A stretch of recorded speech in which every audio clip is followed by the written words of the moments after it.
শিক্ষার্থী বন্ধুরা, এই ভিডিওতে আমরা কাজ 2 এর আনসারগুলো দেখবো। আগের ভিডিওতে তোমরা কাজ 1 এর আনসারগুলো পেয়ে গেছো। তো যারা দেখোনি তারা আমাদের ক্লাস 6 এর যে প্লেলিস্ট রয়েছে সেখান থেকে দেখে নিতে পারো আমাদের চ্যানেলে গিয়ে। কাজ 2 এর প্রশ্নের আনসার দেখার আগে প্রশ্নে বলা হয়েছে যে অতীত ও বর্তমানের সামাজিক অবস্থা। এখানে যেটা করতে হবে, অতীত ও বর্তমানের মানুষের জীবন জীবিকা। অতীতে বাংলা অঞ্চলের জীবন জীবিকা আর বর্তমানে আমার সহপাঠীর এলাকার মানুষের জীবন জীবিকা, এই দুইটার পার্থক্য লিখতে হবে চকে। এটা করার জন্য আমরা কাজ 2 লিখে শুরু করতে পারি। যারা আবারও বলছি, যারা কাজ 1 করেনি তারা কাজ 1টা দেখে নিতে পারো।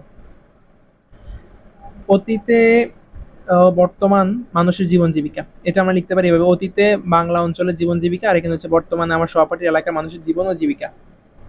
ভূপ্রাকৃতিক বৈশিষ্ট্য: গঙ্গা, ব্রহ্মপুত্র এবং মেঘনা নদীর অববাহিকা, উর্বর ভূমি। নদী তীরবর্তী অঞ্চল, প্রচুর খাল ও নদী। জীবিকা: কৃষি, মৎস্য শিকার, তাঁত শিল্প, নৌকা বানানো। কৃষি, মাছ ধরা, ছোট ব্যবসা।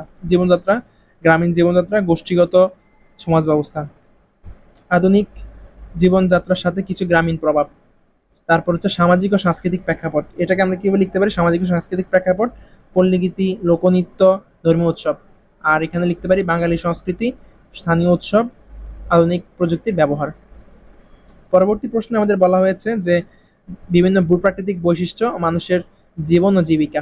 ভূপ্রাকৃতিক বৈশিষ্ট্য মানুষের জীবন জীবিকায় কিভাবে প্রভাব ফেলে, এটাকে চক আকারে লিখতে হবে।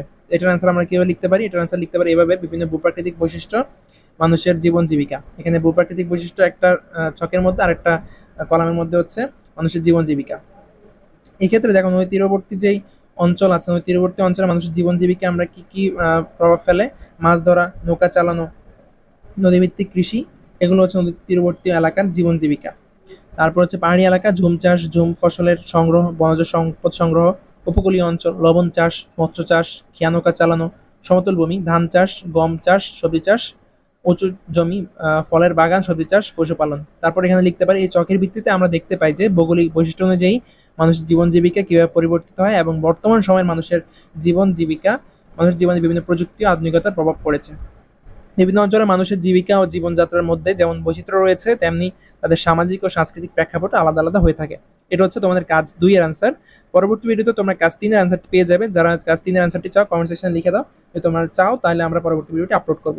আর ভিডিওটি বেশি বেশি বন্ধুদের শেয়ার করে দিবা, যাতে তোমার বন্ধুরা খুব উপকৃত হতে পারে।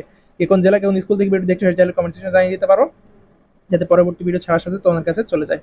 আর যারা আমাদের তালুকদার একাডেমি ফেসবুক পেজটি এখনো লাইক দাওনি, তারা তালুকদার একাডেমি ফেসবুক পেজটিকে লাইক দিতে পারো।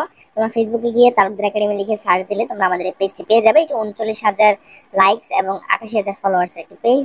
তোমরা এখানেই তোমাদের মূল্যায়নের সকল কার্যক্রমের বিষয়ে প্রশ্ন করতে পারবে এসএস অপশনে গিয়ে, এবং আমাদের বেশ কিছু মজার মজার রিলসও আপলোড করা হচ্ছে এবং ভিডিওগুলো আপলোড করা হচ্ছে, তোমরা চাইলে দেখে নিতে পারো।